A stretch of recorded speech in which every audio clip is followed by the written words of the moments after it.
Sans, sans plus tarder, nous rentrons dans la prière. Éternel notre Dieu, notre Père, Créateur de l'univers, source de vie. Nous nous présentons ce matin devant ta majesté, devant ton trône. Nous venons pour offrir des sacrifices. Nous venons pour offrir des prières. Nous venons pour te louer, pour t'adorer, pour te remercier. Car tu es Dieu,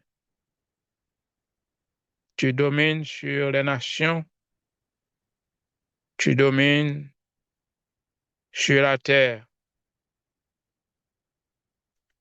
Tu es créateur,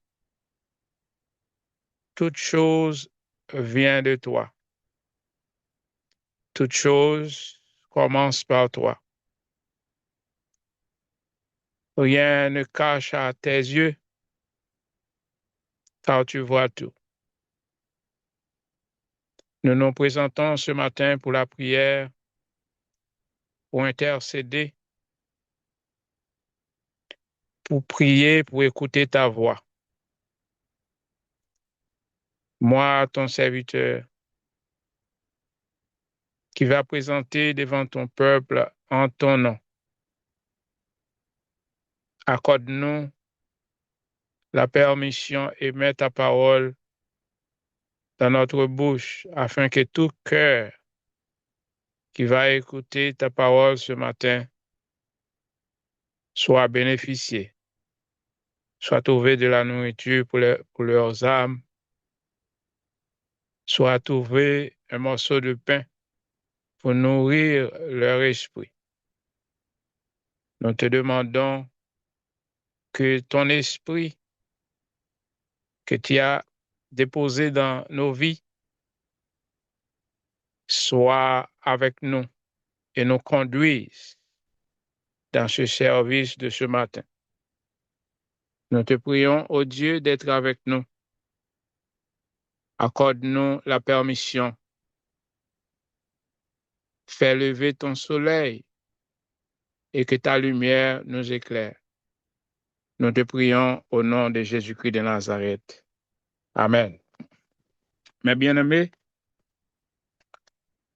ce matin, nous allons commencer avec notre service d'intercession. Comme vous savez déjà que c'est divisé en 3 parties: l'exhortation, les témoignages et ensuite la prière. Alors, prépare tes témoignages, car nous avons besoin de ça pour encourager et aussi pour savoir comment Dieu est possédé pour aider ses enfants, pour continuer à faire grandir ses enfants dans la connaissance, dans la puissance et aussi dans la présence de Dieu. Si nous avons besoin de vos témoignages.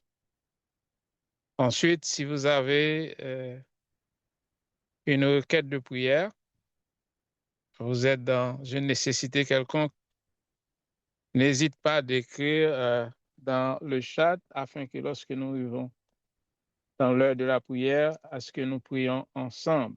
Parce que la Bible dit, quand nous prions ensemble, il y a des justes parmi nous, car l'Éternel entend la voix des justes.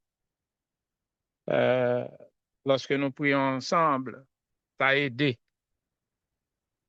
Ça a aidé. Mais bien aimé, ce matin, nous allons continuer avec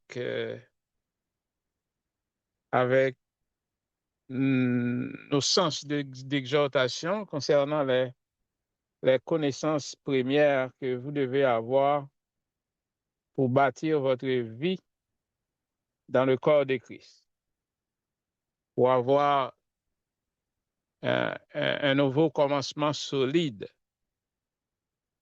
et pour se nourrir de lait, de bon lait. Car un enfant qui allait de bon lait, qui se nourrit de bon lait, pourrait avoir une vie différente et pourrait avoir une vie,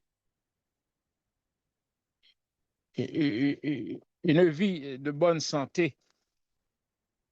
Quand je dis de bonne santé, je veux parler de bonne santé spirituelle. Car si vous êtes en bonne santé spirituelle, ça va aider aussi la santé naturelle. Car l'apôtre Paul l'a dit, l'esprit est bien disposé. Quand l'esprit est bien disposé, il peut aider la chair à aussi grandir dans la perfection. Il y a les six connaissances premières. Nous avons parlé la fois dernière sur les renoncements aux œuvres mortes. Mais ce matin, nous allons traverser le second. Nous allons parler de la troisième connaissance qui est la connaissance après la foi en Dieu, c'est la doctrine des baptêmes. La doctrine des baptêmes. Alors, le baptême n'est pas un rituel, mais c'est plutôt une doctrine. Il y a des dénominations religieuses qui considèrent le baptême, alors les baptêmes, principalement le baptême d'eau, comme un rituel. Mais les apôtres les considèrent comme une doctrine. Et un rituel, c'est quelque chose de répétitif pour aider, pour mettre en vie une tradition, ou bien pour se faire se souvenir d'une connaissance culturelle. Mais le baptême d'eau, c'est différent, c'est peut-être une doctrine capable de vous aider à acquérir une somme de connaissances pour bâtir, pour devenir un membre dans le corps de Christ. Et le frère Patrick avait bien aidé en ce sens avec les nouveaux nés, les nouveaux baptisés, la fois dernière dans les séances éducatives, pour les aider à comprendre le baptême. Mais ce matin, nous n'allons pas beaucoup parler concernant le baptême, mais nous allons entrer profond, très, très, très profond concernant le baptême d'eau. Je me souviens, lorsque j'étais baptisé, j'avais pas vraiment eu une connaissance profonde qui peuvent m'aider à comprendre la signification du baptême. Quand on arrive à comprendre la connaissance du baptême et qu'est-ce que c'est le baptême, ça va vous aider à maintenir votre vie de persévérance envers Dieu, votre vie spirituelle. Ça va aussi vous aider à combattre la chair, c'est-à-dire à détruire l'esprit de la chair. Parce que la Bible dit, car le peuple est détruit, c'est pas parce que l'adversaire Satan les combat,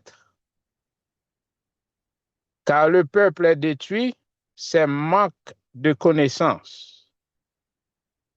Car car quand vous êtes ignorant, quand vous avez manqué de connaissances, ça a aidé Satan à vous poursuivre parce que Satan gouverne dans l'ignorance.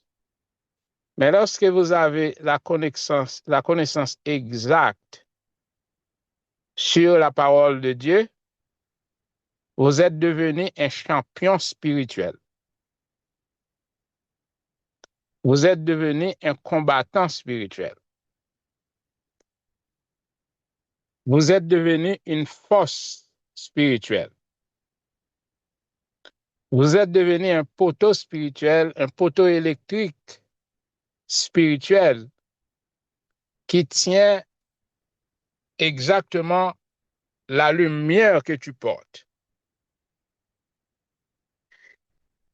Et le baptême, et si on considère Éphésiens chapitre 4, on voit que, alors si on fait la lecture littéraire, littéralement, on regarde les Écritures, on va dire qu'il y a une opposition d'écriture. Parce que Éphésiens chapitre 4 nous parle qu'il y a un seul baptême. Il y a un seul Dieu, un seul baptême, un seul esprit, un seul Seigneur. Mais dans Éphésiens chapitre 6, il parle de la doctrine des baptêmes. C'est-à-dire, il n'existe pas un seul baptême, il y a des baptêmes. Mais dans Éphésiens chapitre 4, il parle qu'il y a un seul baptême. Alors, c'est une connaissance que nous devons expliquer. Bon, pour aujourd'hui, nous n'aurons pas assez de temps pour expliquer ces genres d'écriture. Ce n'est pas une contradiction ni une opposition, mais c'est plutôt une connaissance.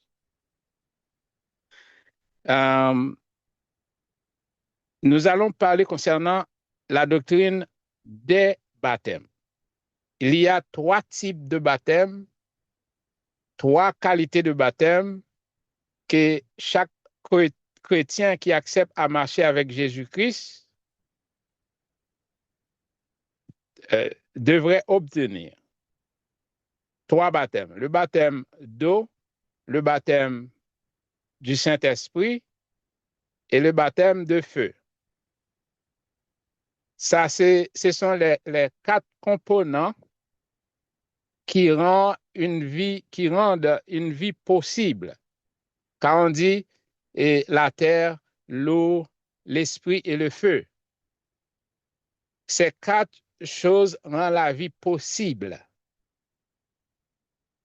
Et la Bible va utiliser aussi ces 4 choses, la terre qui c'est notre description qui c'est nous, parce que nous sortons de la terre, c'est notre corps, et l'eau, l'esprit et le feu. Sans ces 3 choses, sans ces 3 types de baptême, il n'y aura pas vie en Jésus-Christ. Je répète, sans ces 3 choses, l'eau, l'esprit et l'eau et le feu, il n'y aura pas de vie en Jésus-Christ. La première personne qui vient avec ces paroles, c'est lui qui prépare le chemin du Seigneur, Jean-Baptiste, dans Matthieu chapitre 3. Jean-Baptiste dit, moi, Jean, je vous baptise d'eau pour vous amener à la repentance. Mais c'est lui qui vient après moi, qui est le Seigneur Jésus. Jean dit, c'est lui qui va vous baptiser du Saint-Esprit et de feu.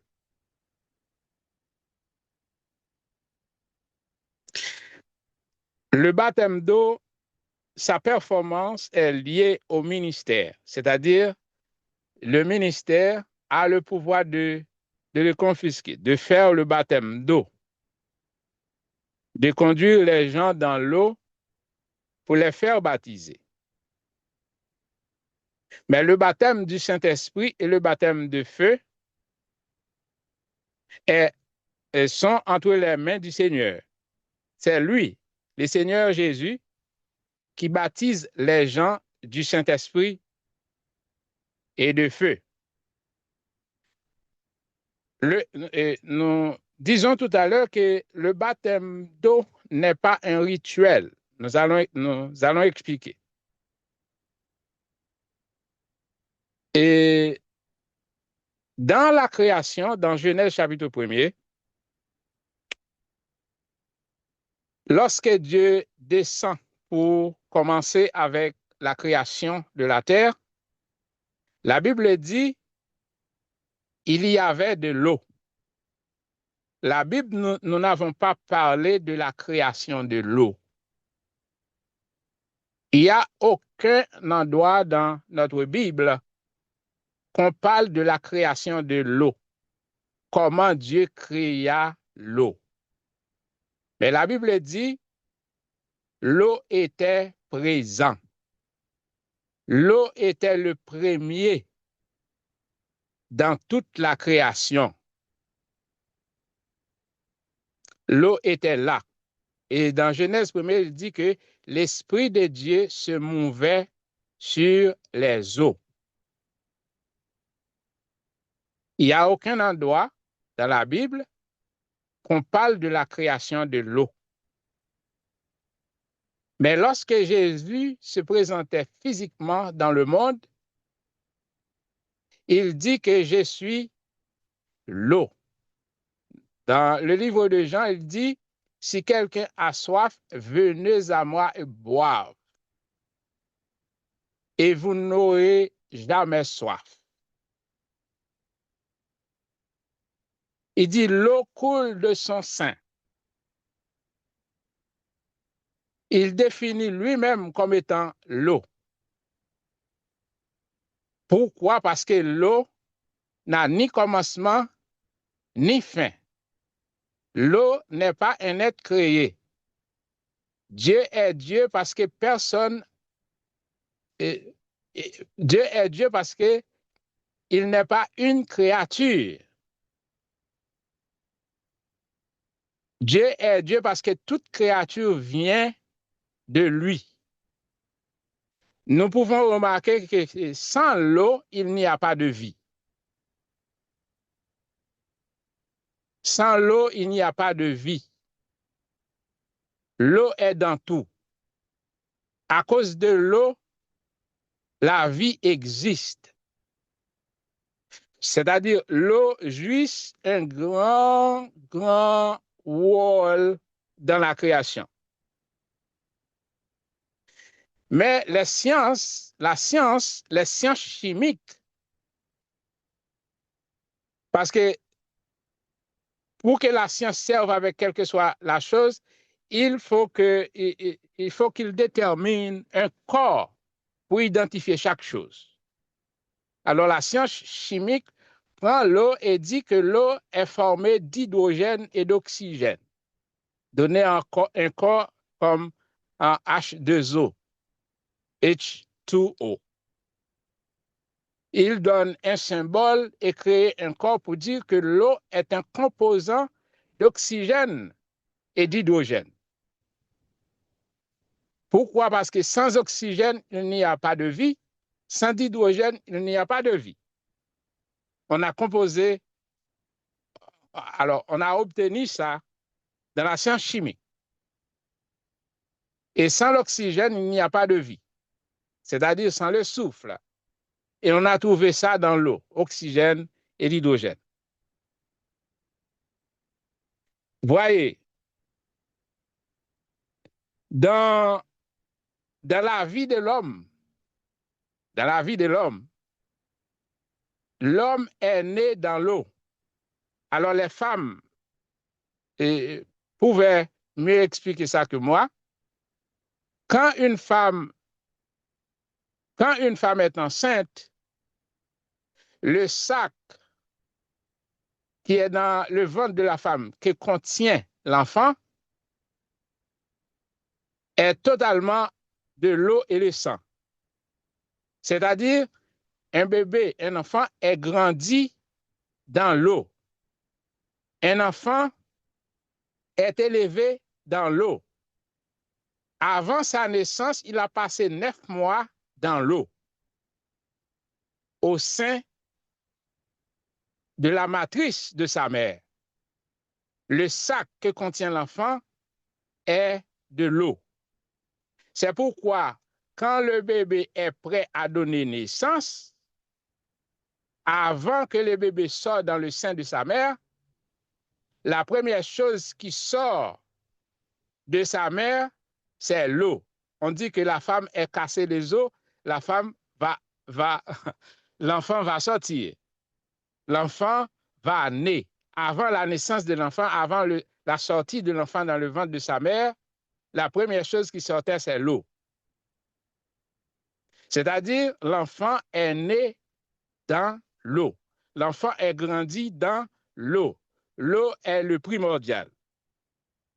C'est à cause de l'eau, c'est à cause de la présence de l'eau qui fait que cet enfant vit. C'est-à-dire, l'eau apporte la vie à cet enfant. Ce n'est pas sans raison qui fait que, et lorsque Jésus-Christ vient, il dit dans Jean, il est venu chez les siens et les siens ne l'ont point reçu, mais à tous ceux qui l'ont reçu, à tous ceux qui croient en son nom, est devenu l'enfant de Dieu, lesquels sont nés. Mais la Bible dit, pour prendre cette nouvelle naissance, il faut aussi passer par l'eau. D'où le baptême d'eau. Le baptême d'eau vient pour nous donner une nouvelle naissance parce que toute naissance vient de l'eau, surtout la naissance de l'homme. Parce que nous, tout qui est né d'une femme, nous passons par ce processus d'eau. Nous passons dans la matrice de notre mère par l'eau. Avant même né sur terre, c'est l'eau qui coule, l'eau et le sang. C'est-à-dire, pour que l'homme prenne cette nouvelle naissance en Christ, il faut passer par l'eau, d'où le baptême d'eau. C'est-à-dire, et il y a un autre endroit d'où l'apôtre Paul parle de ce baptême d'eau, il dit que, et il donne la signification de ce symbole-là, l'eau, le symbole d'eau. Paul dit, lorsque on a pris l'homme pour mener l'homme au baptême d'eau, on entre soit dans la rivière, soit dans la mer, soit dans le Jourdain avec l'homme pour donner l'homme cette nouvelle naissance. C'est pourquoi le baptême d'eau doit performer par immersion. C'est-à-dire il faut plonger dans l'eau. De la même manière qu'un enfant passe 9 mois dans l'eau. Right? Il faut que l'homme soit plongé, soit immersé dans l'eau. C'est-à-dire un baptême qui ne fait pas par immersion ne peut pas donner une nouvelle naissance. Il y a beaucoup de dénominations, beaucoup de religions. Lorsqu'ils rencontrent avec le corps de Christ, selon leur baptême, doit être rebaptisé. Nous ne disons pas rebaptisé parce que cette personne n'a jamais baptisé. C'est pourquoi quand une personne vient d'une religion que son baptême n'est pas fait par immersion, en rencontrant Jésus-Christ de Nazareth, il faut que cette personne accepte de prendre le baptême d'eau par immersion. Pourquoi? Parce qu'on doit plonger complètement dans l'eau. Pourquoi? C'est pour tuer le vieil homme. C'est pour finir avec la vie passée. Paul dit, quand on plonge dans l'eau, c'est accepter de mourir avec Christ, c'est-à-dire accepter la mort de Christ dans ta vie. Tu acceptes de mourir avec Christ. Même si Jésus était mort 2000 ans passés, cloué sous la croix, enterré pendant 3 jours, ressuscité le 3e jour. Quand vous faites baptiser dans l'eau, vous dites publiquement que vous acceptez la mort de Christ. Vous acceptez que Christ était mort. Et maintenant, en plongeant dans l'eau, vous mourrez avec Christ. Alors, c'est l'explication de l'apôtre Paul. Vous mourrez avec Christ. Et en élevant dans l'eau, lorsque le ministère qui performe le baptême, lorsque le ministère vous plongez dans l'eau et te révélez dans l'eau, le relèvement de l'eau, c'est la résurrection avec Christ. C'est-à-dire, vous acceptez la résurrection de Christ et vous aussi, vous êtes ressuscité. Vous passez de la mort à la vie. Le baptême d'eau, fait exactement ça. Il vous passe de la mort à la vie. C'est-à-dire, le vieil homme est tué, le vieil homme est mort, et maintenant, en levant dans l'eau, maintenant, vous vous levez comme un homme nouveau ou bien une femme nouvelle. C'est-à-dire, vous acquérez cette nouveauté de vie par le baptême d'eau.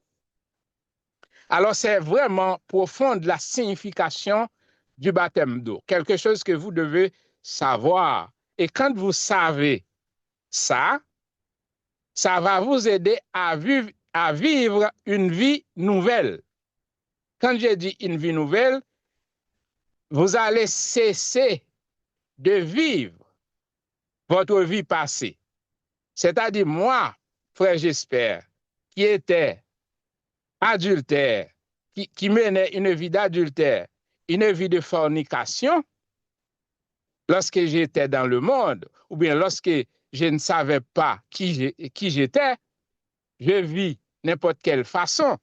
Mais lorsque j'ai rencontré Jésus et j'ai eu cette connaissance qui dit que maintenant, avec mon baptême, que je devenais une nouvelle personne, je ne dois pas me courber à vivre selon ma vie passée.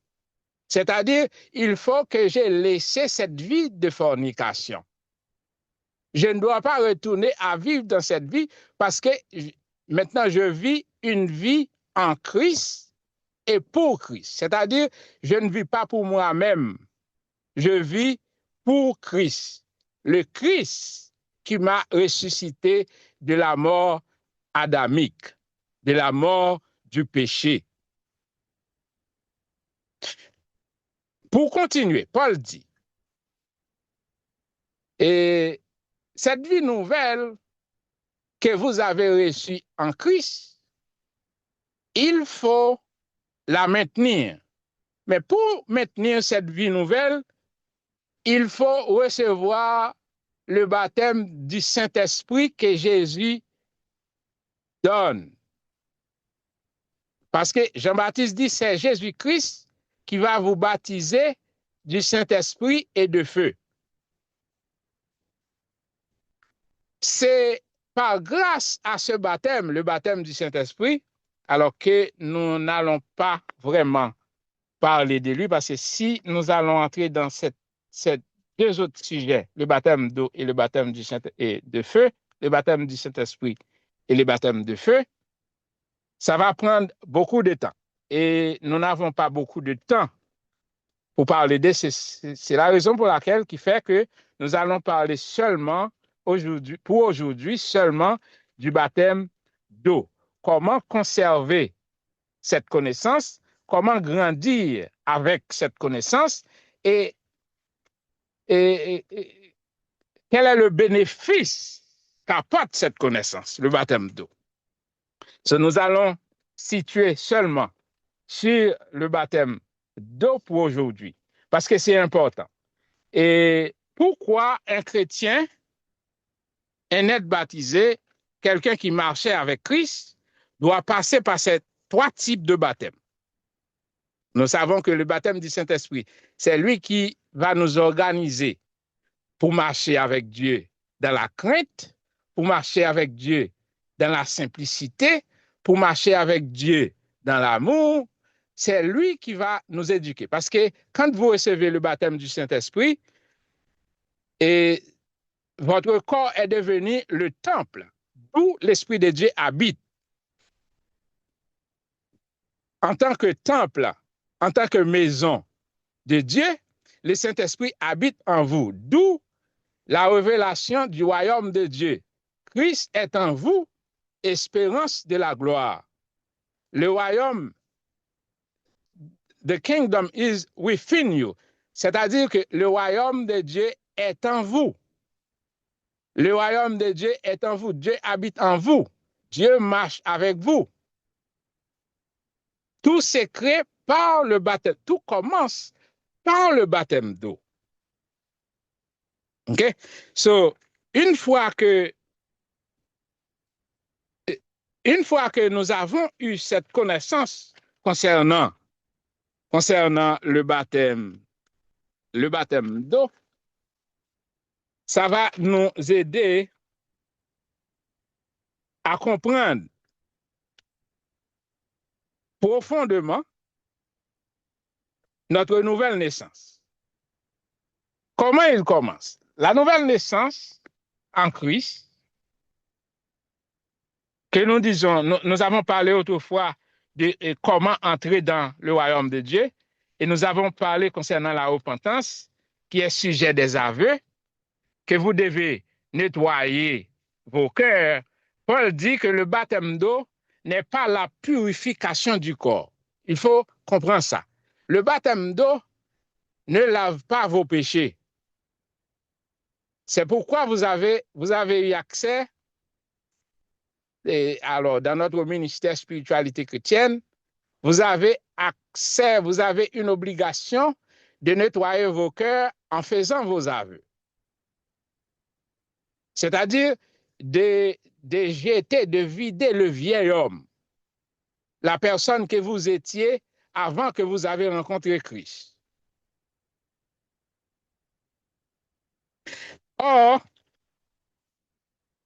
cette nouvelle naissance, alors Paul dit que l'eau du baptême n'est pas la purification du corps, mais c'est plutôt un engagement de bonne conscience.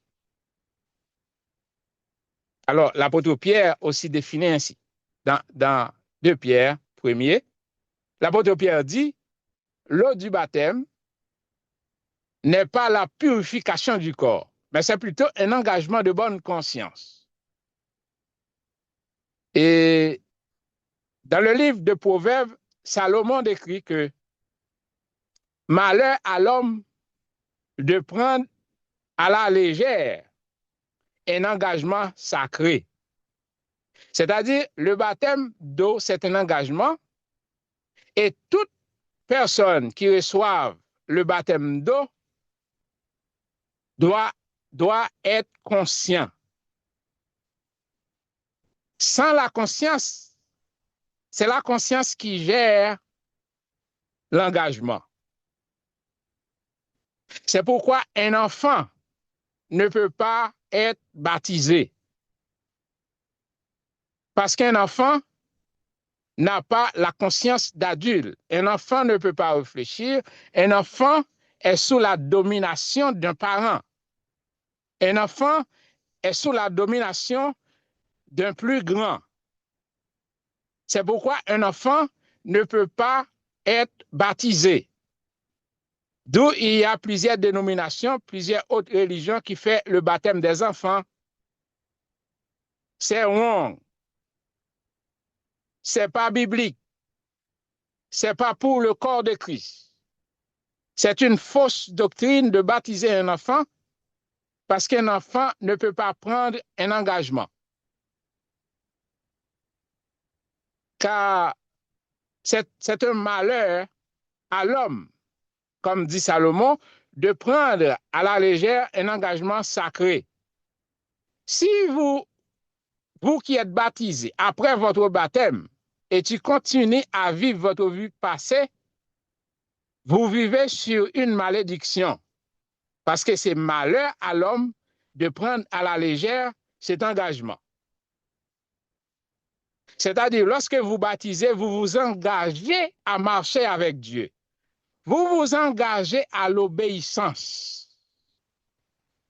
Vous vous engagez, vous dites oui, que je vais suivre Jésus.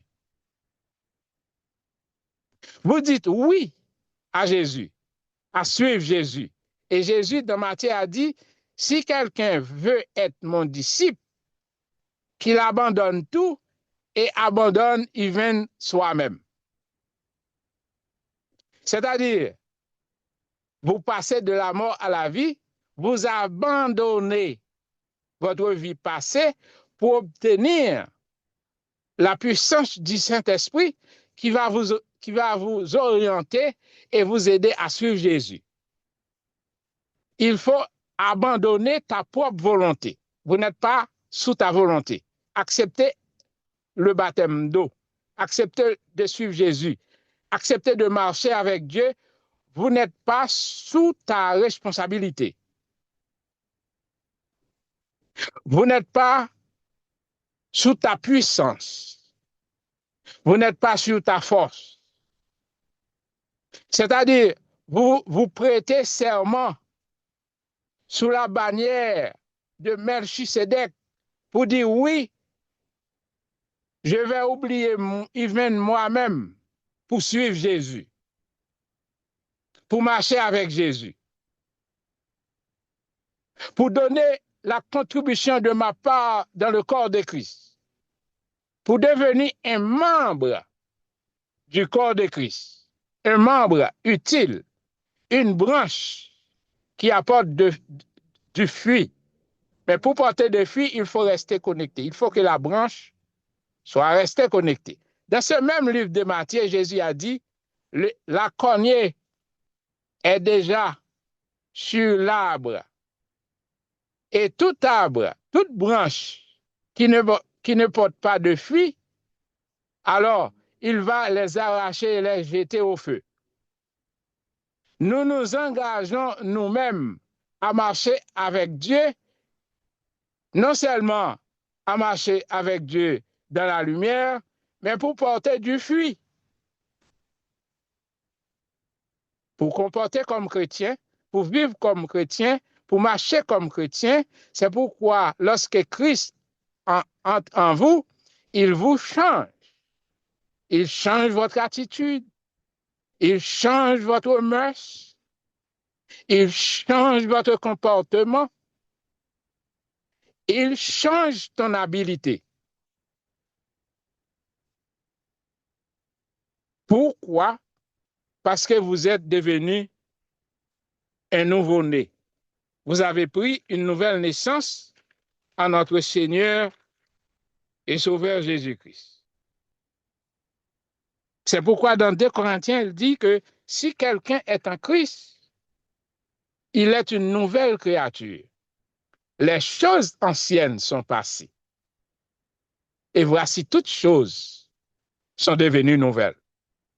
Toutes choses. Lorsque vous êtes en Christ, toute chose est devenue nouvelle. Vous ne faites pas les choses comme auparavant. Même ta vision est changée. Vous ne voyez pas les choses de la même manière. Tes pieds, vous ne marcherez pas dans le même chemin, dans la même route. Car dans le psaume, David décrit, il dit que ta parole est une lampe à mes pieds, une lumière sur mon sentier. Alors, si la parole de Dieu, c'est comme une lumière à tes pieds, une lampe à tes pieds ne peuvent pas te conduire. Auparavant, lorsque vous n'étiez pas encore chrétien, vos pieds peuvent vous conduire dans la maison de la prostituée.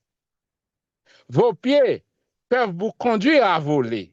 Vos pieds peuvent vous conduire dans n'importe quel endroit. Mais lorsque vous êtes en Christ maintenant, vous avez la parole de Dieu comme une lampe à tes pieds, alors ça va vous aider à ne pas aller dans les anciens chemins, dans les anciennes routes. Il va vous aider à combattre ces anciennes décisions.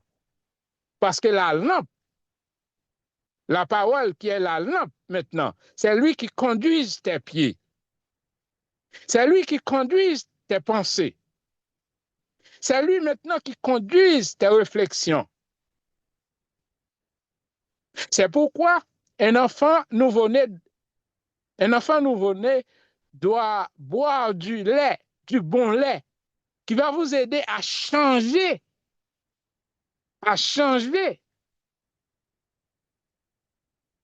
votre état de vie, ton comportement, ta lecture, tes yeux, les 5 sens qui dirigent ton corps. Vous aurez quelque chose. Vous aurez quelque chose d'autre qui va vous faire de quelqu'un d'exemplaire. Mais bien aimé, c'est vraiment lorsque vous comprenez qui vous êtes en Christ, vous êtes devenu vraiment une lumière. Une lumière qui commence à éclairer votre propre vie. Parce que si votre vie n'est pas éclairée, vous n'aurez pas assez de lumière pour éclairer les autres. C'est pourquoi lorsque cette lumière rentre en toi, il vous éclaire. Et l'apôtre Pierre dit, en Christ, en Dieu, il n'y a pas de ténèbres. Maintenant, vous êtes devenu, en acceptant le baptême d'eau, le baptême du Saint-Esprit, le baptême de feu, vous êtes devenu un petit Christ. As the English language said, a Christ-like. C'est-à-dire, vous avez la même mode de vie que Christ. Vous êtes devenu une lumière. C'est pourquoi dans Matthieu 5, Jésus dit à ses disciples, vous êtes la lumière du monde. Vous êtes devenu une lumière. Vous êtes devenu le sel de la terre. La vie chrétienne, c'est une merveille. Lorsque vous comprenez, vous lisez la parole. Vous lisez la parole avec compréhension. Vous lisez la parole avec l'aide de l'Esprit de Dieu. Vous êtes devenu une merveille. Une femme ou un jeune garçon qui ne va pas livrer son corps à l'impudicité. Vous avez une connaissance rassurée qui vous aide à devenir un être capable, un être qui est capable de prendre des décisions. Vous n'êtes pas devenu seulement conscient dans vos rêves, mais vous êtes devenu un être conscient à vivre dans un monde d'adultère avec conscience. Et lorsque vous avez cette forme de conscience, vous êtes devenu un homme ou une femme de grande stabilité. Vous devenez stable. Stable. La stabilité en Christ. Qui va vous aider à devenir conforme à la spiritualité. Oui, une vie nouvelle. Tout le monde va voir en vous, il y a des changements. Même vous allez hésiter de voir comment vous êtes changé lorsque vous avez reçu, après le baptême d'eau, ce baptême qu'on appelle le baptême du Saint-Esprit, que nous n'allons pas entrer dedans pour aujourd'hui. Mes bien-aimés, mes frères et sœurs, qui acceptent par le baptême d'eau de marcher avec Christ, il est important que vous savez que le baptême d'eau ne finit pas avec vos péchés.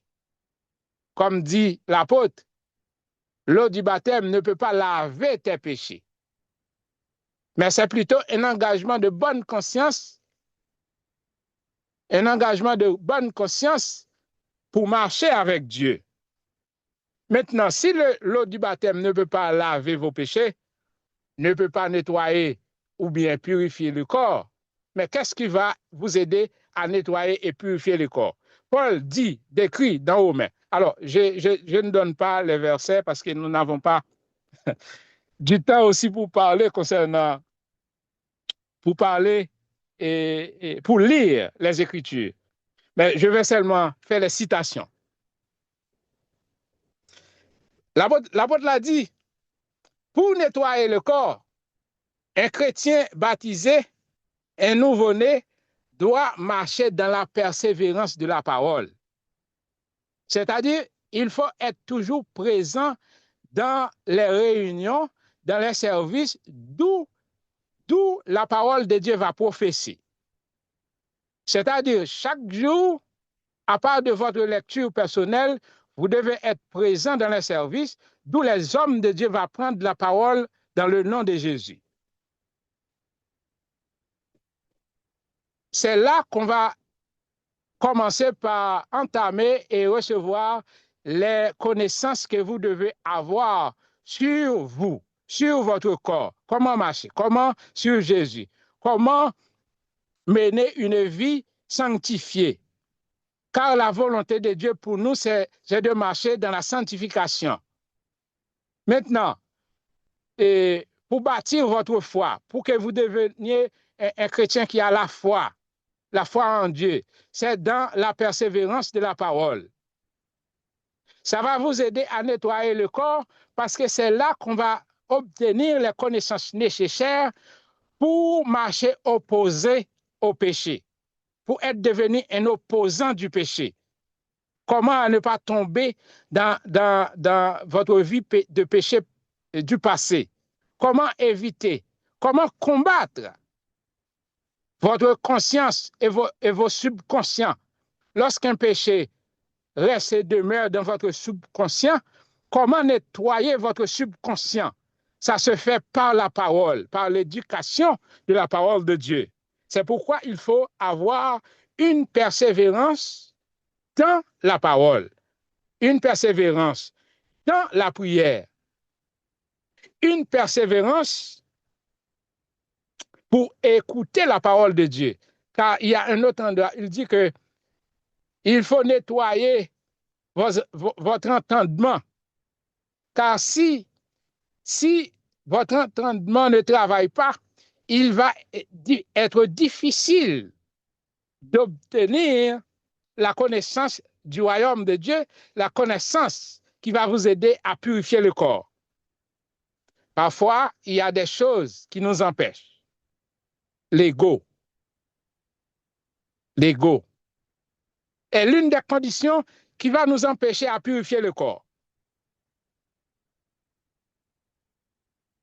Et il y a beaucoup de gens qui disent, ah, puisque c'est le frère J'espère qui va conduire le service aujourd'hui, le frère J'espère ne parle bien le français, le frère J'espère lorsqu'il parle, personne n'a pu comprendre ce qu'il dit ou whatever, et je ne peux pas assister à cette réunion parce que ça fait mal aux oreilles. Ah, c'est frère Patrick qui va conduire le service. Ah, je peux pas, je peux pas, je peux pas entendre frère Patrick. Et, et c'est la sœur Caline qui va conduire le service d'aujourd'hui. Ah, même si je suis absent, c'est pas un problème. J'ai un problème avec sœur Caline. Je ne peux pas entendre. Mais mes frères, j'espère, Paul dit il ne faut pas limiter votre entendement parce que vous ne savez pas quand et par qui Dieu va vous parler. Écoutez ceci. Vous ne savez pas quand et par qui Dieu va vous parler. C'est peut-être aujourd'hui que Dieu a un message pour toi. Mais Dieu va passer par, j'espère, même si j'espère, et n'avait pas un background philosophique avancé, mais il va passer par lui. Si vous vous souvenez que Moïse était bégué, Moïse ne parle pas clair, mais Dieu l'avait choisi. Il y a tant d'autres serviteurs que Dieu avait choisis qui est repudié par l'homme. Mais Dieu a utilisé leurs mains pour faire passer son pouvoir. Dieu a utilisé leurs mains pour déposer les mains sur les malades et les malades guérissent. L'apôtre Pierre n'était pas un grand savant, un pêcheur de poissons. Dieu l'avait utilisé et l'avait placé comme le premier parmi les 12. Mais bien aimé, ne fermez pas votre entendement pour écouter la parole de Dieu. Ça va vous aider à grandir et à purifier votre corps. Votre corps qui est le temple du Saint-Esprit. Ne soumets pas à tes égaux. Ne soumets pas à tes égaux.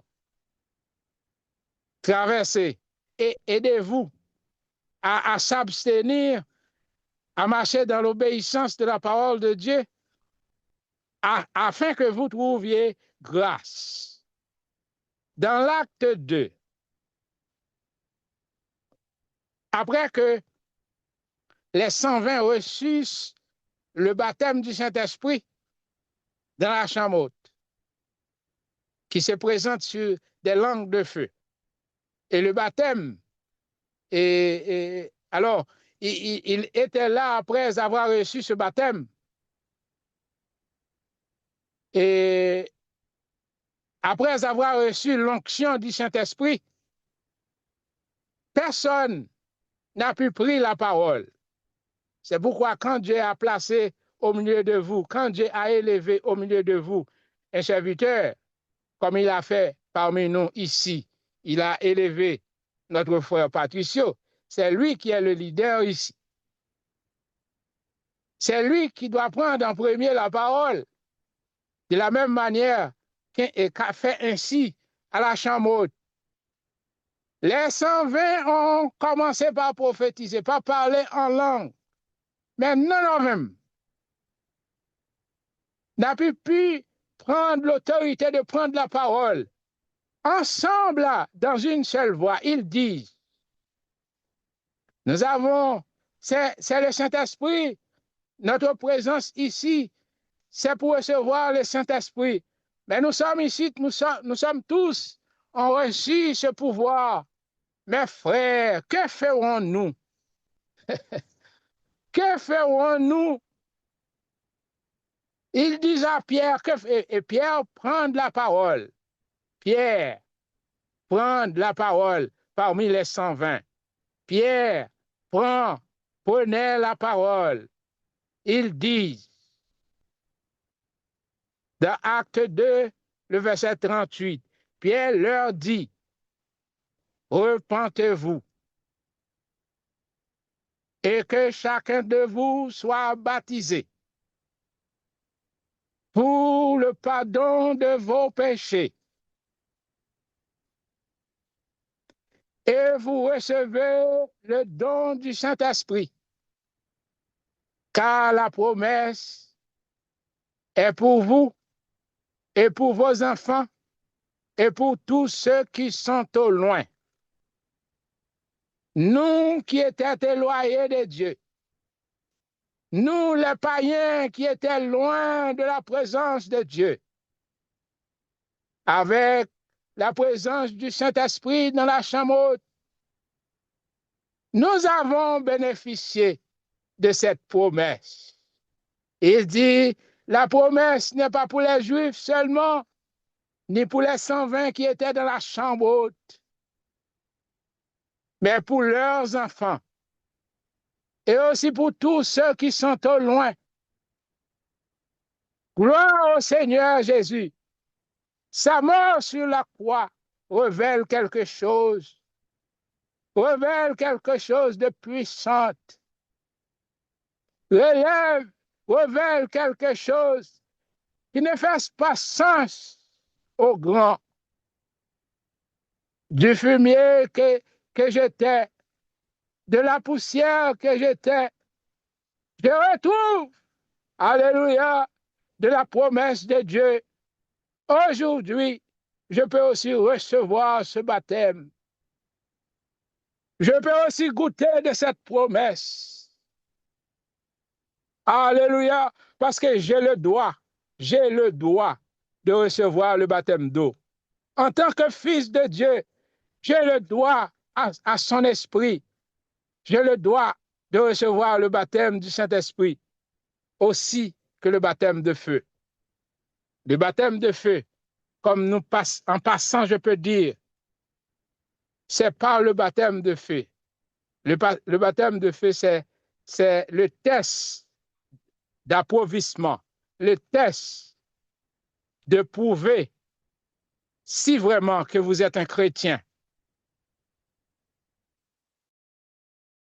La première personne, après avoir reçu le baptême, après avoir reçu le baptême d'eau, le baptême du Saint-Esprit dans le Jourdain, parce que la colombe avait été déposée sur son épaule en parlant de Jésus-Christ de Nazareth. La Bible dit, ce même esprit qu'il a reçu dans le Jourdain l'a pris et monté avec lui. Alors sur la montagne, pour une période de 40 jours pour la prière, en sortant de la prière, en sortant, alléluia, de la présence de Dieu, Satan est venu pour lui tenter. Mais l'Esprit lui a conduit dans le désert pour le tester. Dieu n'avait jamais tenté quelqu'un. Dieu n'a jamais tenté, mais Dieu a testé. C'est le diable qui tente. Et la Bible nous donne les armes de bataille contre la tentation. Mais Dieu lui-même teste. Dieu lui-même testé. Quand Dieu t'a donné la foi, pour croire que vraiment tu as reçu la foi, il va vous tester. Car pour connaître l'or comme l'or, il faut passer l'or par le feu. Le baptême de feu est nécessaire. Les épreuves de la vie est nécessaire. La maladie est nécessaire. L'affliction de la vie est nécessaire dans la vie d'un chrétien. C'est pour prouver ta chrétienté. C'est pour prouver l'Esprit de Dieu en toi. C'est pour prouver l'Évangile. C'est pour prouver le baptême du Saint-Esprit. C'est pour prouver ton baptême d'eau. Nous avons tous besoin du baptême de feu. En partant, avant même d'élever quelqu'un, avant Dieu fait l'élévation de n'importe qui que ce soit qu'il choisisse pour amener dans le ministère, il faut passer par ces 3 types de baptême. Premièrement, le baptême du goût. Deuxièmement, il faut tester par le baptême du pouvoir.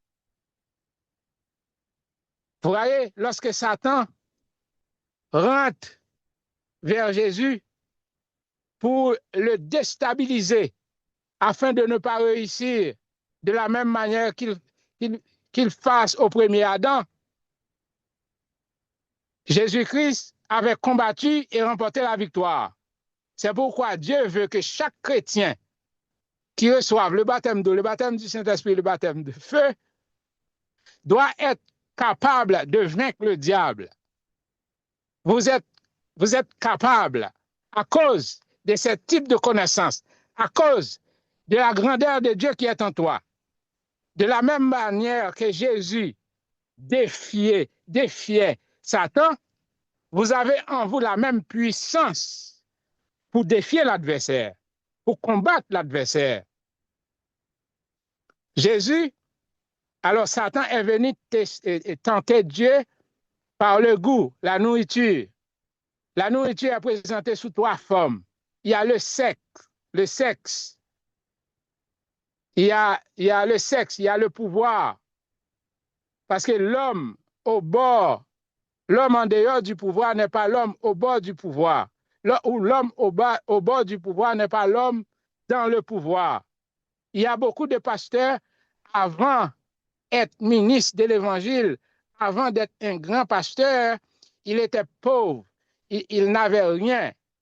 Mais lorsqu'il est venu dans le ministère, il y a beaucoup de tentations. Il y a tentation de l'argent, il y a tentation de la femme, il y a beaucoup de tentations. C'est pourquoi beaucoup de pasteurs ont tombé avec leurs fidèles. Beaucoup de pasteurs ont tombé dans l'adversité de l'argent. Ils laissent l'évangile, ils laissent la doctrine de Dieu pour chercher l'argent. Ils défient la parole de Dieu. Ils transmettent ou bien ils définissent de manière différente la parole de Dieu pour faire de l'argent. Ils tournent l'appel que Dieu lui a fait, l'onction que Dieu a mis sur lui, il détourne l'onction en cherchant les choses matérielles. C'est pourquoi la Bible dit, dans le dernier jour, Dieu va dire, dehors les chiens, je ne vous connais pas. Et beaucoup vont dire à Jésus, nous chassons les démons, nous guérissons les malades. Jésus va dire, sortez du côté de moi, vous qui commettez l'iniquité. Il y a beaucoup de gens qui commençaient bien, mais qui finissent mal. On peut voir ça dans les réseaux sociaux. Il y a beaucoup de scandales contre les hommes de Dieu. Pourquoi? Parce que la Bible dit, ce même Dieu qui vous a appelé, ce même Dieu qui vous a oint, si vous ne changez pas, il va vous exposer. Non seulement les hommes de Dieu, les pasteurs, les grands, les prophètes, Dieu va exposer, même les chrétiens au sein de l'Église, si vous ne changez pas, Dieu va vous exposer. C'est pourquoi, mes bien-aimés, prendre au sérieux votre baptême. Prendre au sérieux votre baptême. Change ta vie. Cherche la sanctification. Cherche Dieu, car la Bible dit, Dieu va vous laisser joindre, il laisse joindre par ceux qui la recherchent. C'est-à-dire, si vous cherchez Jésus, si vous cherchez Dieu, il va vous faire sa face. Dieu va vous révéler qui il est. Dieu va devenir ton conseiller. Dieu va devenir ton père. Dieu va devenir ton aide. Quand vous êtes dans les moments difficiles, Dieu va être présent car son esprit vit en toi. Il va vous aider, il va vous élever. Si vous cherchez l'élévation, n'allez pas vers un homme, mais plutôt restez attaché à Dieu. Dieu, c'est lui qui élève, c'est lui qui conduit, c'est lui qui sanctifie. Respecte ton baptême, toi qui es baptisé, qui n'avais pas compris auparavant ce que cela signifie. Maintenant, tu sais. Préserve ta vie, préserve ton baptême, respecte ton baptême, marche dans l'unité de la foi, marche dans l'obéissance, marche dans la parole de Dieu. Ça va vous aider à assurer et maintenir ta vie éternelle. Dieu va vous accorder des dons. Le Saint-Esprit ne va pas vous donner des dons si vous ne connectez pas avec lui, si vous n'obéissez pas avec lui. Cherchez Dieu, reste en Dieu, demeure en lui, car il va faire que son esprit demeure en toi. Reste dans l'obéissance, marche dans la piété, reste avec Dieu et ta vie sera une vie de lumière. Que Dieu te bénisse, que cette parole fait sens à ta vie. Que Dieu, dans son amour, te bénisse. Amen et Amen. Que Dieu vous bénisse, mes bien-aimés. Je ne sais pas si l'écoute est bonne ou si j'ai perdu l'attention des autres. Euh, je dis merci à tous ceux qui écoutent et aussi pardon pour le temps. Pasteur Euh, Prosper, oui, oui, juste, je vais juste résumer et conclure en une minute tout ce que vous avez dit. oui, Oui, parce que, bon, en fait, qu'est-ce que le pasteur, j'espère, est en train de dire? C'est simple. Si vous avez quelque chose que vous faisiez avant que vous ne soyez chrétien et que vous continuez de faire la même chose pendant que vous êtes chrétien, c'est là où repose votre travail. Le travail spirituel n'est pas sur un mythe, n'est pas sur des grands secrets. Ramenez votre conscience sur ce que vous faisiez avant d'être chrétien et que vous continuez de faire pendant que vous êtes chrétien. C'est ça qu'il faut changer. Et c'est ça que le pasteur, j'espère, est en train de parler de la nouvelle vie. Je ne vous demande pas de me répondre, mais vous-même, étant des êtres humains ayant une conscience, essayez de voir ce que vous faisiez avant d'être chrétien, de mal, et que vous continuez de faire pendant que vous êtes chrétien. Et s'il y en est, sachez-le que même le jugement de Dieu va d'abord se centrer sur ça. Comme il l'a dit, les baptêmes, c'est l'engagement d'une bonne conscience. Donc nous devons toujours faire, voir l'avant et l'après. Ce que vous chargez de votre vie du passé et ces petites choses-là que vous faisiez dans le passé, que vous continuez de faire, qui annulent même l'impact de votre baptême. Donc en conclusion, c'est ça. Merci. oui, merci, merci, professeur. Merci pour la lumière. Merci beaucoup. Euh, Ma bien-aimée, nous disons merci au professeur. Merci aussi à vous qui avez pris le temps pour nous écouter. Euh, que Dieu vous bénisse. Nous allons passer à la deuxième partie qui est, et les, qui est à vos témoignages. Si Dieu a fait quelque chose pour toi, petit ou grand, dis-le afin que les autres peuvent bénéficier de, du pouvoir de Dieu et du pouvoir de Dieu dans ta vie. Et si cette personne, dans sa persévérance dans la prière, cherchait quelque chose devant Dieu, il va croire. Et s'il continue à persévérer, Dieu va faire de même pour lui. C'est pourquoi vos témoignages sont nécessaires dans nos activités de service. S'il vous plaît, si vous avez un témoignage, ouvrez vos micros et prenez la parole.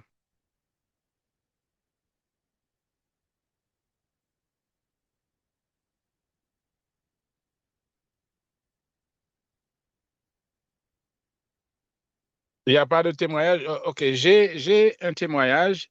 Mon témoignage aujourd'hui, c'est quelque chose que j'avais vu. Et, alors, quelque chose qui m'avait traversé parce que j'ai rentré dans l'activité ministérielle. Et alors, ce témoignage va aussi baser sur cet enseignement d'aujourd'hui. Um, il y a beaucoup de gens qui venaient à Christ, mais qui tenaient toujours les ambitions passées, tenaient toujours les choses qu'ils faisaient en secret. Ils viennent avec ces mêmes choses dans le ministère, bien dans l'Église.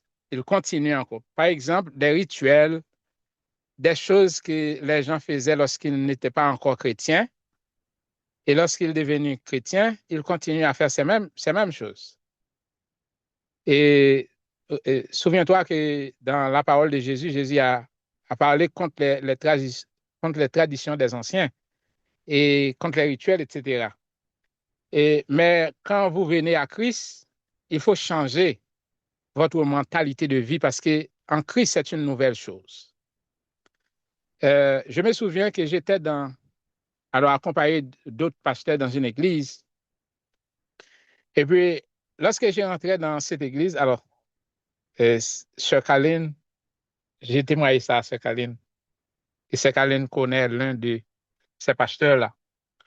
Et puis, lorsque j'étais dans cette assemblée, il y a la maman du pasteur que j'étais associé avec et était une dame, alors, on dit ça dans la langue créole, une dame missionnaire et quelqu'un qui priait avec les autres, etc. Et puis, ce moment-là, mais lorsque je rentrais dans l'église, je vois que cette femme a quelque chose en elle qui n'est pas convenable, qui n'est pas fit avec l'évangile. Mais cette femme priait pour les autres, faire l'imposition des mains, etc. Et puis un jour, et, il y a un arrangement que cette femme-là faisait avec le pasteur, avec le père du pasteur aussi. Mais j'ai eu un songe. Un dimanche matin, je vais dans cette église-là. Le samedi soir, j'ai eu un songe. Je vois que il y a un arrangement, un complot qui alors il y a un complot, quelque chose de complotage contre moi dans l'église. Et puis lorsque j'ai vu ça, l'ange qui m'avait parlé, il a dit, j'espère, purifie ta main. Alors, il m'avait demandé, est-ce que vous allez dans le service de demain? J'ai dit oui. Il dit, avant d'aller, oins ta main,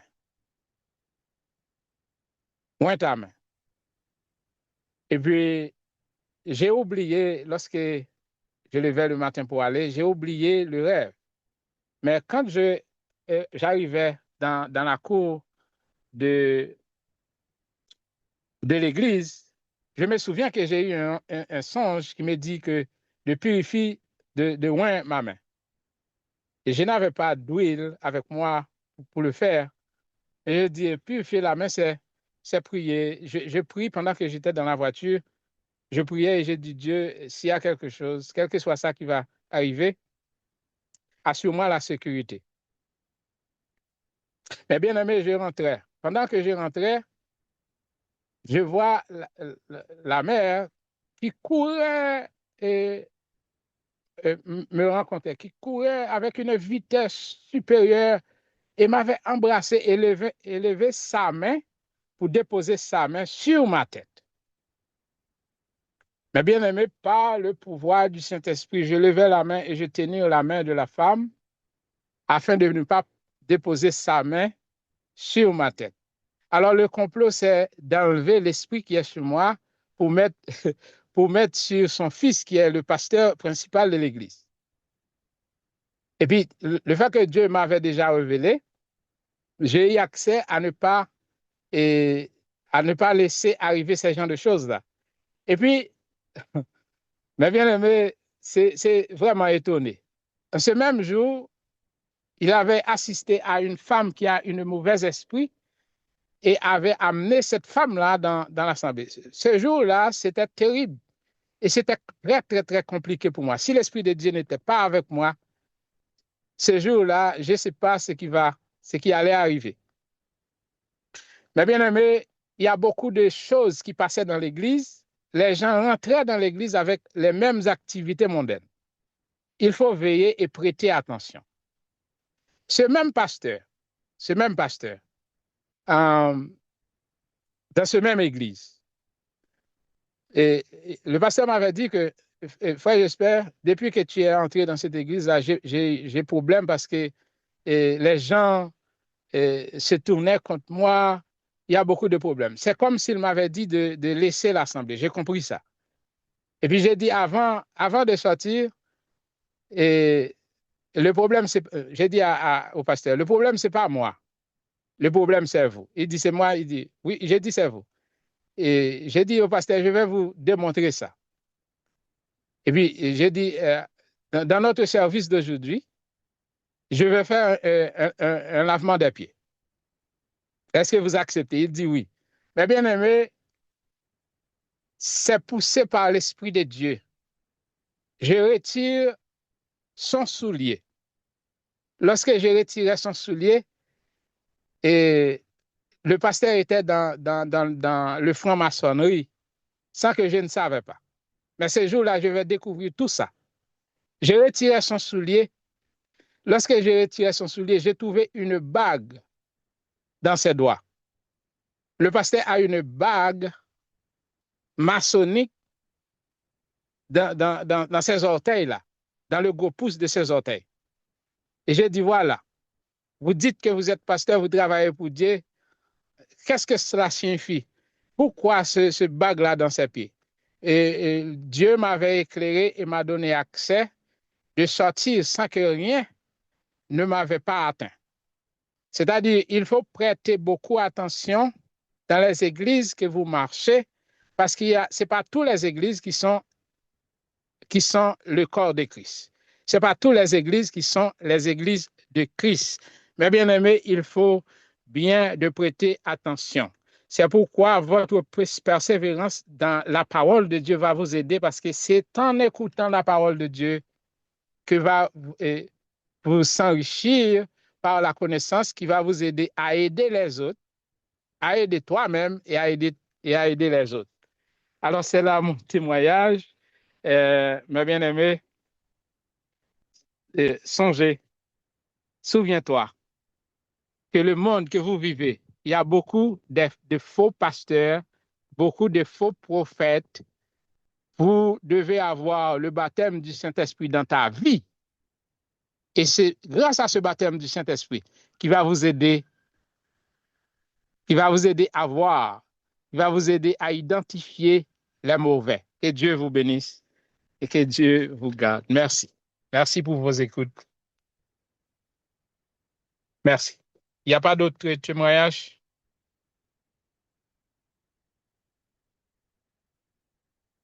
Pas de témoignages? Dieu n'a fait rien pour personne ici? Jean témoignage. Oui, Marcel, nous vous écoutons. Bonsoir à Vous tous avez la et parole. pour la parole. Oui. Alors, j'ai un témoignage à partager aujourd'hui et ce témoignage va aller dans deux sens. Premièrement, je voudrais rendre grâce à Dieu pour tout ce qu'il fait dans nos vies. Et je commencerai par mon fils Lisan. La semaine dernière, il y a eu des expériences qui sont passées. Et ces expériences montraient clairement que tout était programmé pour que mon fils perde la vie. Et par la grâce de Dieu, la vie de mon garçon a été restaurée.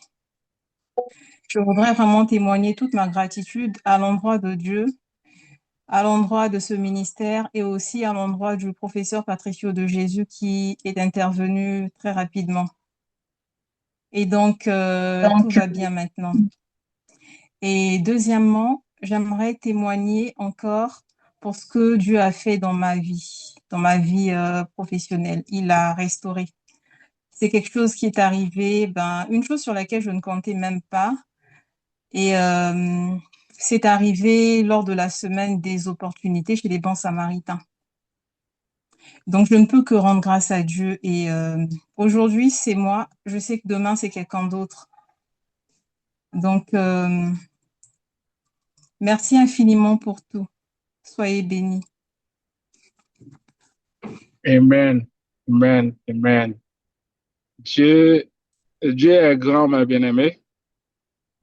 Et lorsque vous mettez votre confiance en Jésus, et Jésus, alors Dieu va être toujours là.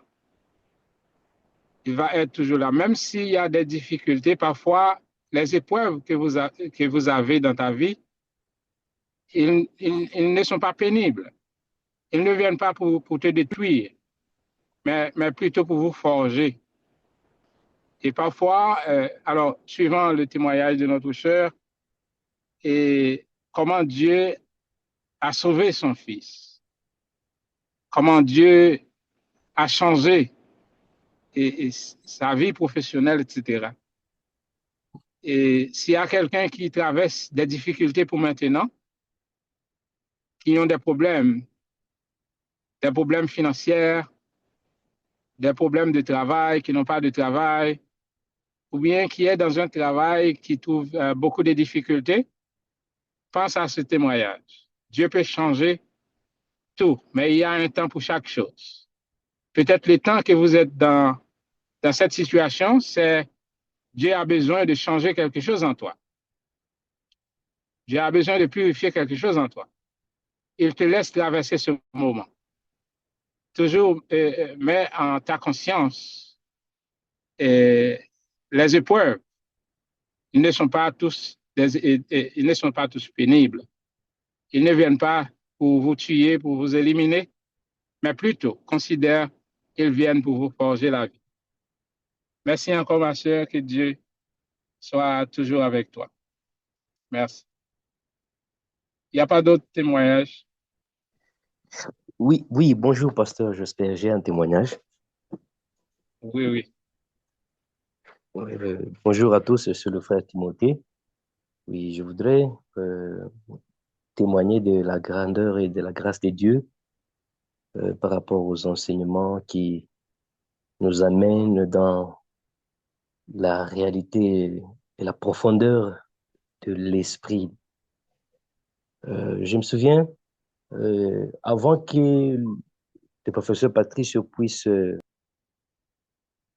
arrêter avec le prière des minuit, le professeur Patrice avait vu une vision que dans notre communauté, la communauté de Lubumbashi, il y avait trois personnes qui étaient, bon, qui devaient vivre et qui passaient par les tentations, et ces tentations allaient amener à tomber dans l'impudicité et soit à contracter du VIH-Sida. Et j'ai béni beaucoup le Seigneur, on avait prié pour cette situation et le Seigneur nous avait donné la victoire.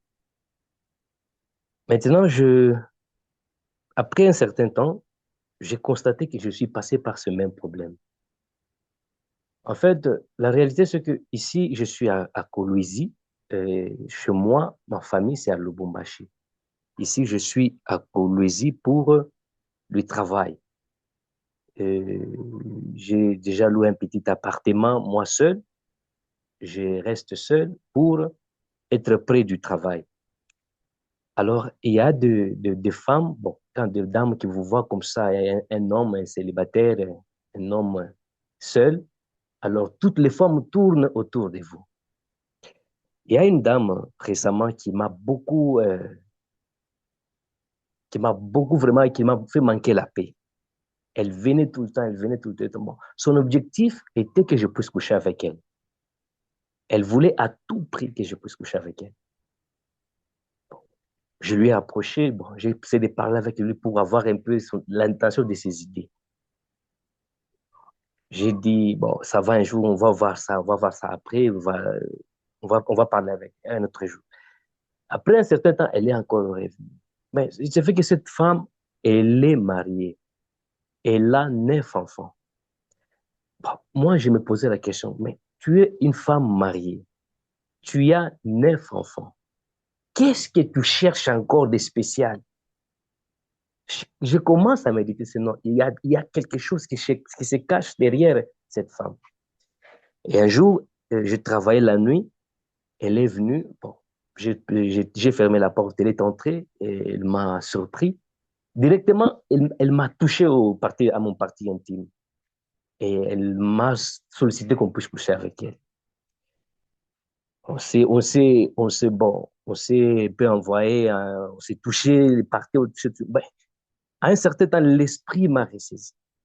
J'ai senti une voix intérieure qui me dit, qu'est-ce que tu veux faire? Je commence à expliquer à la dame. Tu sais ce qu'on veut, on veut faire.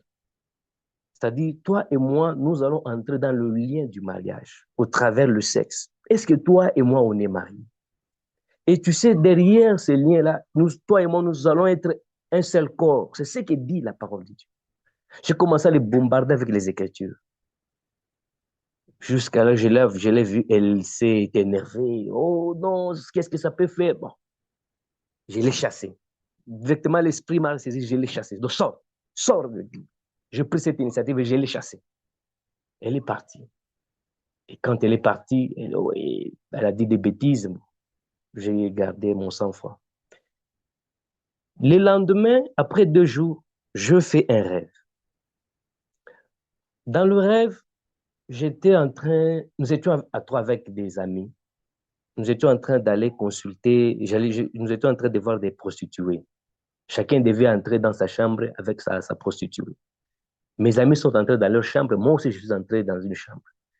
Et dès que je suis entré dans la chambre avec la prostituée avec laquelle je devais coucher, elle m'a reçu, elle était assise sur le lit, elle m'a reçu, elle m'a commencé à poser des questions, comment ça va, ou tu es prêt? Je dis oui, il n'y a pas de problème. Et dès qu'elle m'a reçu, c'est comme si sa chambre était séparée en deux. Et, mon esprit a été curieux de savoir ce qui était de l'autre côté de sa chambre. On n'a pas fait même l'acte, mais mon esprit directement m'a poussé à aller. Je suis allé dans l'autre partie de sa chambre. Je suis entré, c'était comme dans un mausolée. Il y avait des statues, des grandes statues. Et j'étais curieux de savoir que font ces statues, toutes ces statues en ces lieux. Et à ma grande surprise, je vis une statue qui a commencé à bouger. La statue a commencé à bouger. Est-ce que je vois très bien ou bien je ne vois pas bien? Et j'ai parlé à la dame qu'il y a une statue qui est en train de bouger. Automatiquement, ce décor a changé. La femme, là, je ne la revis plus. Et j'ai remarqué, c'est la statue maintenant qui a pris maintenant la forme, qui est devenue trop grande, qui a commencé maintenant à me poursuivre. J'ai couru toute la nuit. J'ai couru vraiment, j'étais fatigué. Partout où je courais, la statue me poursuivait. Mais je rends grâce à Dieu, la statue ne m'a pas attrapé et je suis sorti vainqueur et je suis sorti de ces rêves.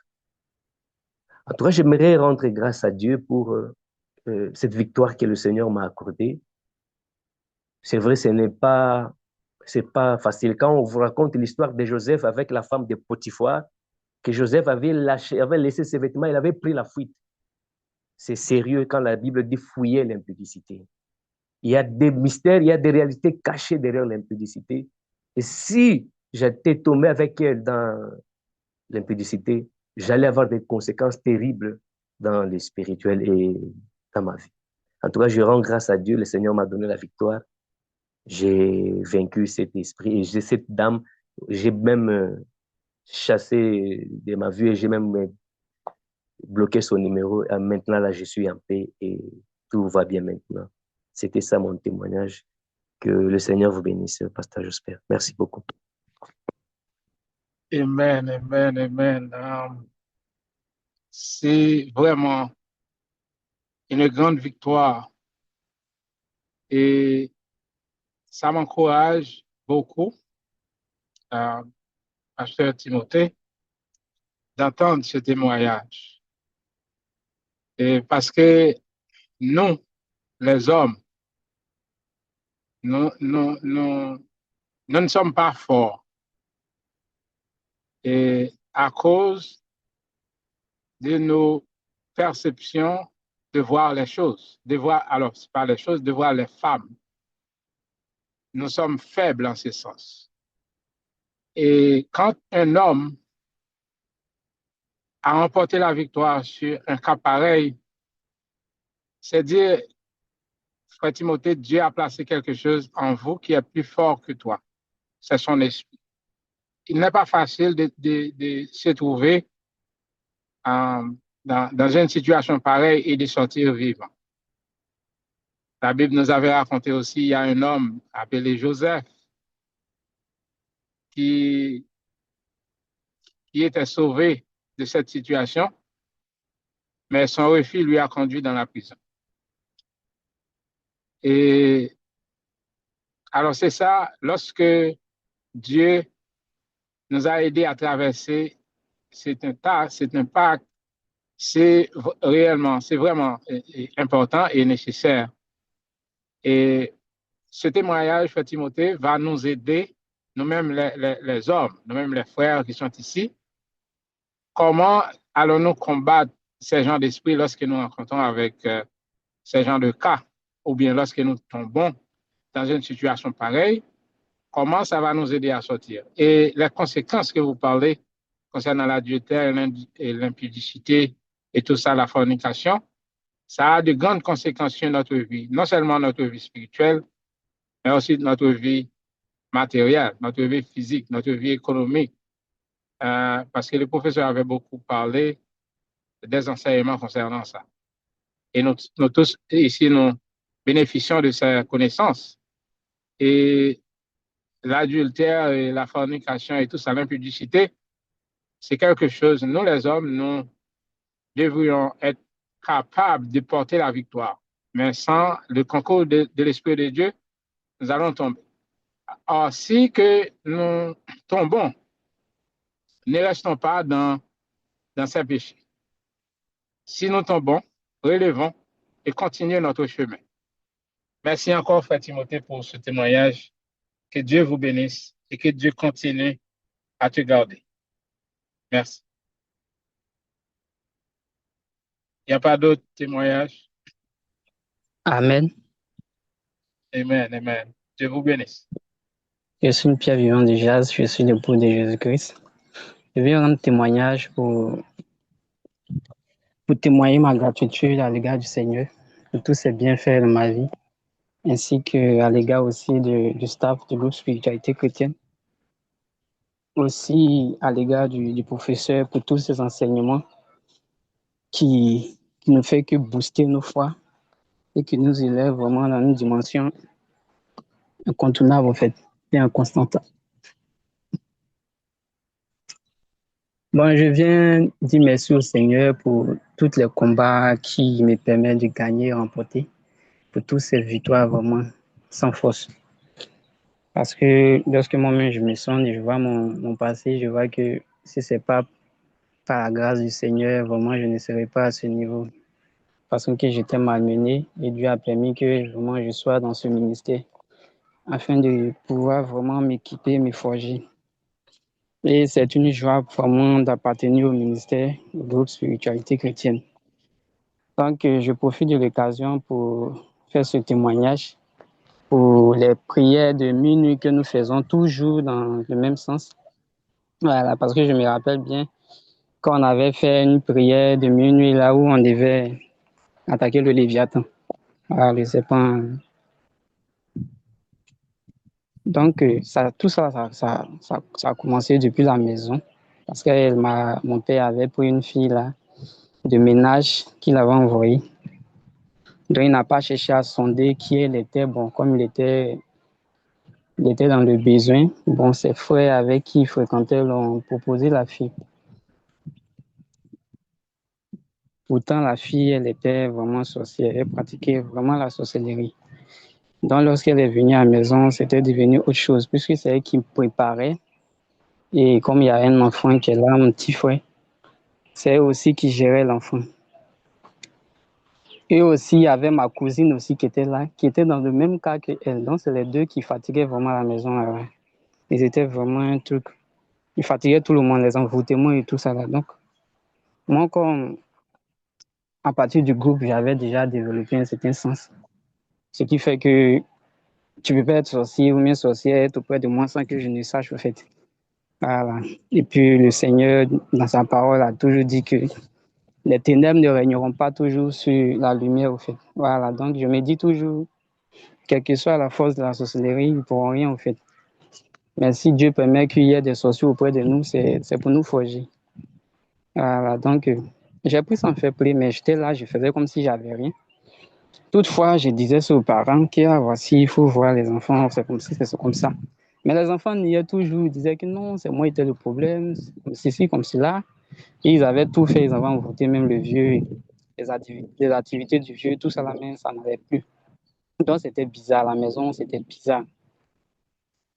Donc bon, moi, je faisais comme s'il n'y avait rien. Je continuais toujours de prier de mon côté. Mais la prière dérangeait.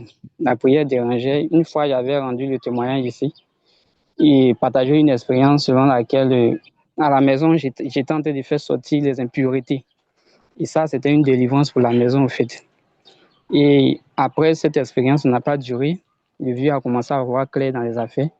Il a commencé à soupçonner les choses. Et lui-même, puisque de temps en autre, je lui faisais aussi écouter nos expériences. À ce temps-là, il écoutait aussi les expériences. Souvent, je jouais les expériences à travers la radio. Là-dedans, il écoutait aussi. Il était dans sa chambre et puis il écoutait. Donc, il a commencé à avoir une éveil de conscience là. Donc, tous les rêves qu'il faisait, il se souvenait. Et toutefois qu'il faisait un rêve, il m'approchait et puis me dit, voici le rêve que j'ai fait, tout ça. Il dit, ah, mais c'est bien ça. Toi, tu ne fais pas partie du groupe, mais actuellement, tu es éveillé. Il dit, ah, c'est ça. Hein. Le fait d'écouter seulement, ça a développé. Il dit, ah, ok. Donc, pour finir, il a attrapé la cousine. La cousine, il a attrapé la cousine. Elle a avoué et tout ça. Donc, il a dit, ah, que c'est comme ça, tu ne peux plus rester, donc tu vas partir chez son père. Parce que c'est la fille à son grand frère, l'aîné. Celui qui est issu directement. Donc, elle est partie, elle est rentrée chez elle. Il dit, elle n'a qu'à lui continuer sa sorcellerie là-bas. Donc, il restait maintenant la ménagère. Donc, elle était là. Une fois, j'ai fait une expérience. On avait eu un enfant. Hein. Donc, on les avait battus dans l'expérience. Donc, elle m'a approché pour dire, ah, que dans l'expérience, c'est que je veux connaître. Donc, je veux faire partie de votre groupe. Il dit, ah bon? Elle dit oui. Il dit, ok. Dans ce cas, je vais te confier à ma responsable. Non, tu vas là-bas. Je vais te confier à ma responsable. Il va voir ton cas. Elle va voir ton cas. Si c'est bon, elle va gérer ton cas. Et je me suis réveillé. Et ça n'a pas duré la semaine qui a suivi. Elle m'a approché effectivement. Que je vais te voir. Il dit, ok, je t'écoute. Elle dit, non, que je veux rencontrer ton pasteur. Il dit, ah bon? Elle dit, oui. Il dit, ok, que c'est pourquoi? Elle dit, non, que je veux me repentir, comme ceci, comme cela. Parce que moi, ils savaient tout ce qu'elle était, tout ce qu'elle faisait et tout ça. Donc, j'avais même parlé aux vieux. Eux aussi, ils savaient, mais ils ne croyaient pas trop, au fait. Voilà, donc. Elle dit, voici. Il dit, ok, il n'y a pas de souci. Que je vais te mettre en contact avec notre responsable de la communauté de Côte d'Ivoire, puis elle va essayer de suivre ton cas. Elle dit, il n'y a pas de souci. Donc, c'est ainsi que je les ai mis en contact avec notre responsable, la sœur Alette. Et ça a commencé à aller. Et on a demandé à ce qu'elle fasse des aveux, elle n'était pas baptisée et tout ça. Donc, il a dit, mais tu dois te baptiser. Hein. C'est la première des choses, tu dois te baptiser. Donc, ils t'ont envoyé les avions. En tout cas, il ne faut pas mentir. Hein. Parce que si tu mens, ceux-là, ils vont t'attraper. Moi-même, tu ne peux pas me mentir. Donc, imagine si moi-même, tu ne peux pas me mentir, c'est qu'eux, ça la merde. Donc, ils vont t'attraper vite, même si tu essaies de mentir. Donc, si tu es sérieuse ou pas, là, ils le sauront. Donc, il ne faut pas essayer de t'amuser. Parce que si tu es sérieuse, là, ils vont prendre ton corps au sérieux. Mais si tu n'es pas sérieuse, là, ils vont rejeter ton dossier. Chape, ils sont pas là pour s'amuser. Elle dit, il n'y a pas de souci. Donc, elle a fait les aveux, elle a envoyé la soeur. Après, je lui ai posé certaines questions. Mais elle a commencé à mentir. Je lui ai dit, mais pourquoi tu mens? Il a dit, mais tu as fait les aveux. Pourquoi tu n'as pas dit à la soeur que tu es sorcière, tu pratiques même la sorcellerie? Pourquoi tu n'as pas dit ça? Elle dit, non, que non, ce sont des rêves que j'ai fait. Elle dit, non, tu ne peux pas me dire que ce sont des rêves. Parce que moi, le vieux, tu nous as fait asseoir ici. Tu as dit que tu es une reine là-bas, que tu as dit même que tu as tué ta propre mère. Donc, tu es une sorcière pratiquante. Donc, faut pas... Et puis, on se connaît ici dans la maison. Tu sais ce que tu fais ici. Donc, il faut laisser tes attributs là.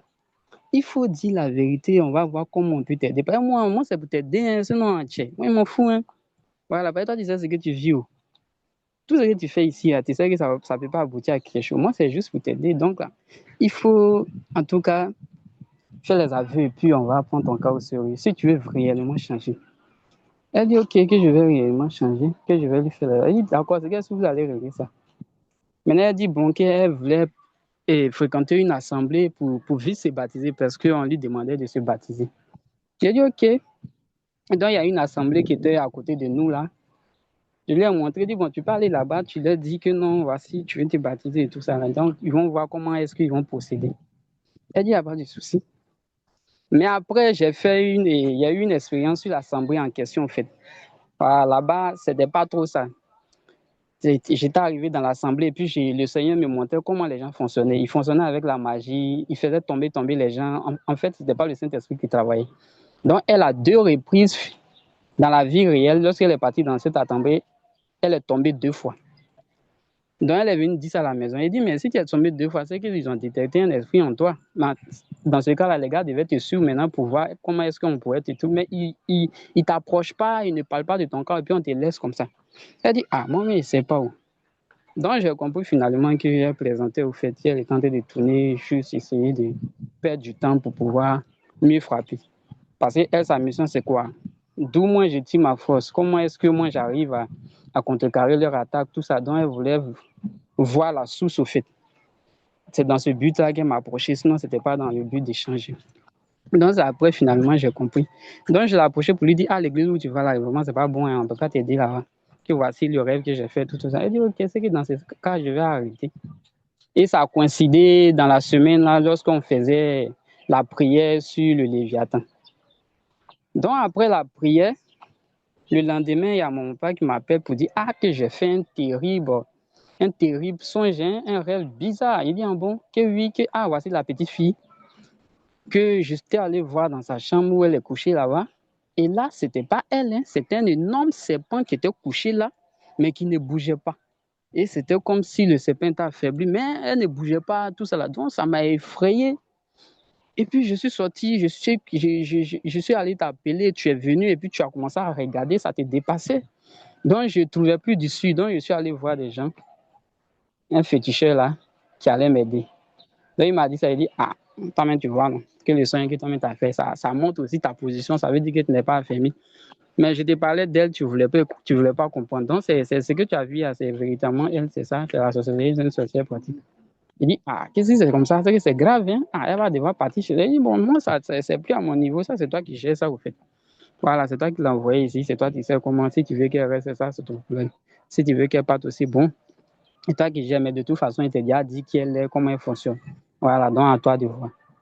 Donc, c'est ainsi, en ce moment-là, il venait toujours de quitter dans sa loge, comment on appelle ça, Rose-Croix. Donc, il est allé voir ses frères pour dire, ah, que c'est vous qui m'avez recommandé cette fille-là. Comment vous n'avez pas su qu'elle est sorcière?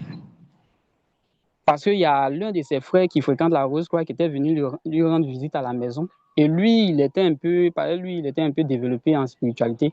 Donc, dès qu'il a vu la petite, il l'a tout détecté sur elle. Et il a dit, mais à qui appartient cette fille? Et puis il dit, non, que c'est ton frère qui me l'a envoyé. Il dit, tu dis quoi? Que, mais elle est très dangereuse, hein? Il dit, ah bon? Il dit, oui. Quelle est quelle grande sorcière qu'elle a là?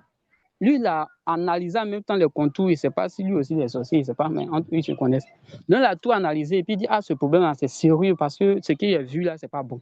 Donc, il faudrait vraiment qu'on en parle. Il dit, ah, c'est de tout ça là que je parlais. Donc, ils ont fait une réunion là-bas et puis ils ont convoqué la fille et elle a tout dit. Qu'elle est envoyée en mission, qu'elle a tissé des liens même avec les sorciers même du quartier, que le but c'était de tuer l'enfant qui est à la maison. Et puis aussi, c'était aussi de l'affaiblir, détruire son, comment on appelle ça, son activité qu'il fait. Parce que dans le secteur où il est là, il est beaucoup convoité là-bas. Les gens veulent le détourner, quoi. Ils veulent détourner son activité là pour eux-mêmes faire. Donc, elle était la porte principale. Donc, elle a tissé certains liens pour pouvoir achever la mission. Donc, elle a commencé à tout avouer et tout ça. Donc, il a dit un bon. Et il dit, ah, que voici. Donc, c'est à cause de tout ça là que je décide de quitter la Rose, quoi. Que parce que je suis là-bas, je n'ai pas d'assurance ni de protection. Vous êtes les maîtres d'ici et vous m'envoyez une fille du village et vous n'avez pas su qu'elle est sorcière. Et c'est mon petit qui est à la maison là-bas qui a tout détecté. Pendant que vous êtes des maîtres ici. Mais comment je peux toujours rester dans cette loge si moi-même ma vie n'est pas protégée, n'est pas assurée? Et ils ont essayé de le faire comprendre. Non, il dit non, que c'est pas la peine parce que moi, l'activité que j'ai fait, c'est ça qui me nourrit au fait. Donc, imaginons, bon, il y a tué l'enfant qui est à la maison, on fait comment? Ben, ça, c'est un danger. Et vous, vous êtes au courant de ça. Il dit non, nous, on ne savait pas qu'elle allait aller aussi loin. Il dit non, ça, c'est pas normal. Bon, ils ont causé entre eux et puis bon. Il dit dans ce cas, il va libérer la petite. Elle va rentrer chez elle. Et c'est ainsi, il a fait les bagages et puis bon, la petite est rentrée chez elle. Donc, je tiens vraiment à dire merci au Seigneur parce qu'aujourd'hui, grâce à la spiritualité, nous sommes vraiment éveillés. Voilà, nous sommes dans un pâturage, nous sommes protégés. Aucune attaque ne peut contre nous et c'est vraiment une victoire pour nous. Voilà. Donc, je tiens vraiment à dire merci au staff et bénir le nom du Seigneur pour tout ce qu'il fait dans nos vies. C'est mon témoignage. Je vous remercie. Oui, merci, frère Kissan, pour ce témoignage. Ce témoignage nous rappelle vraiment, euh, nous rappelle aux enseignements et par rapport à notre délivrance. Alors, si quelqu'un ici n'est pas encore totalement délivré, vous savez quoi faire, comme notre frère dans son témoignage, l'a vraiment éduqué en ce sens. Et les secrets, alors c'est qui peut t'empêcher à être totalement délivré, c'est les secrets que tu as, les secrets les choses que tu ne dises pas, les choses qui à tenir comme secret, et c'est ce genre de choses qui va vous empêcher à être vraiment totalement délivré. So, merci encore, frère, pour ce témoignage, parce que ça peut aider aussi à ceux qui nous écoutent. Si leurs vies ne sont pas encore délivrées, qu'ils fassent un détour pour voir qu'est-ce qu'il y a de secret et, et qu'est-ce qu'ils doivent faire pour entrer vraiment totalement dans leur délivrance. Que Dieu vous bénisse encore, mon frère, pour ce témoignage. Nous allons, alors je ne sais pas s'il y a quelqu'un d'autre qui a un témoignage. Sur ce, nous allons mettre fin à ce programme de témoignage. S'il y a quelqu'un d'autre, nous vous écoutons. S'il n'y a pas, nous allons maintenant entrer dans notre troisième partie qui est l'intercession, la prière. Que Dieu, merci encore pour tout.